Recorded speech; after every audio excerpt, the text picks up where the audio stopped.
to all people is a right, not a privilege.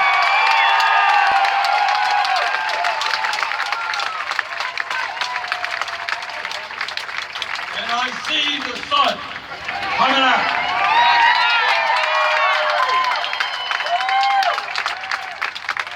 We have got to end the disgrace of paying by far, spending by far, the highest amount of money per capita of any major country on earth, and paying the highest prices for prescription drugs by far. And that is why when Congress reconvenes, I will introduce legislation calling for a Medicare for all program.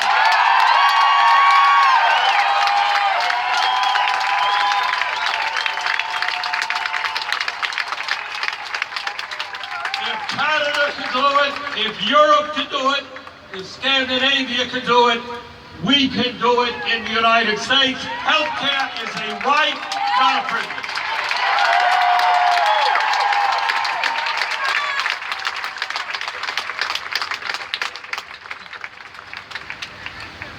Donald Trump told us he was going to drain the swamp. Well, you don't drain the swamp by bringing more billionaires into your administration than any president in the history of this country. Donald Trump told us he was going to take on Wall Street. And then he appoints the former president of Goldman Sachs as his chief economic advisor. Donald Trump told the workers here in Indiana and Carrier that none of their jobs would move to Mexico. Not a single job. That's what he said during the campaign, and that's what he promised the workers here in Indiana. Unfortunately, as the American people are becoming accustomed to, Donald Trump was lying.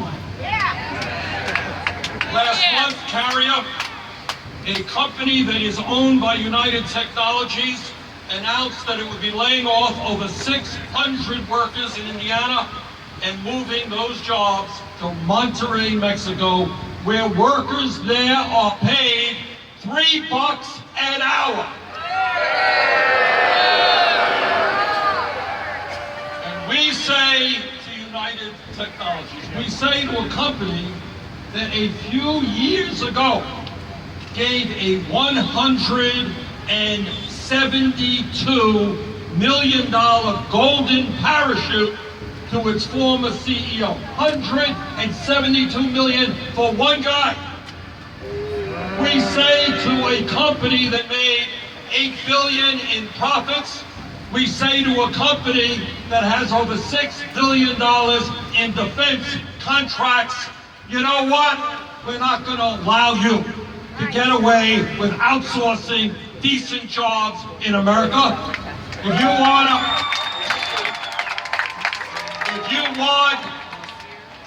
billions of dollars in defense contracts, you're going to start reinvesting in the United States of America, not in Mexico.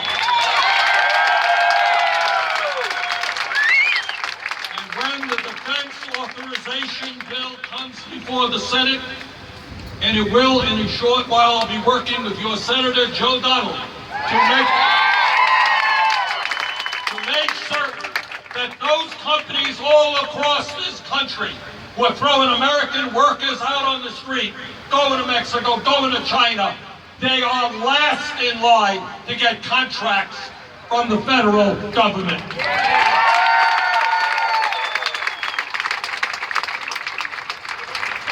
Donald Trump told the workers of Indiana and Vermont and all across this country he was going to stand with them, and then he gave us a budget which was one of the most ugly and unfair budgets in the history of this country. $3 trillion in tax breaks over a 10-year period, going to the top 1%. That's in his tax bill. And then he proposes massive cuts to Medicaid, to education, to environmental protection, to child care, to the needs of working families. And we say to Mr. Trump, you got it backwards. No more tax breaks for billionaires. We're going to demand that they start paying their fair share of taxes.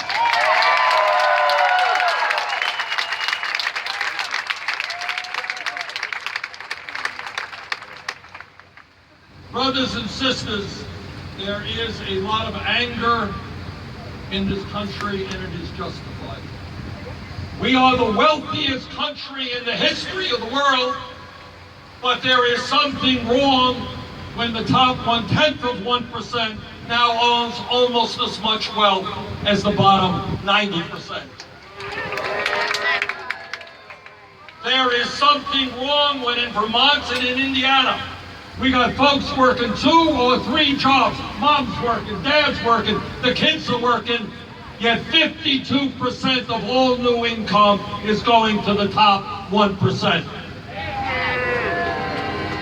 There is something wrong with an economy when in the last 15, 20 years, trillions of dollars have been transferred out of the hands of working people into the bank accounts of the top 1%.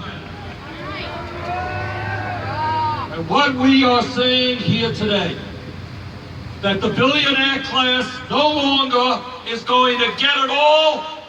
We're going to have an economy that works for workers.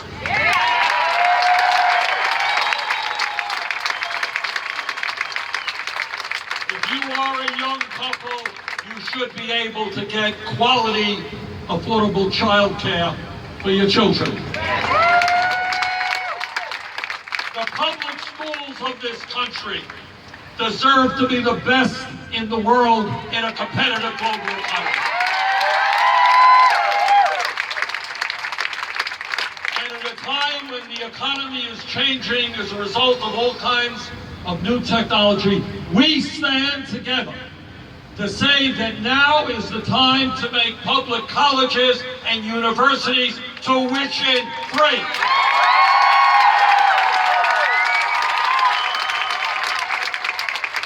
We are tired of our kids going to college and leaving school $50,000, $75,000 in debt.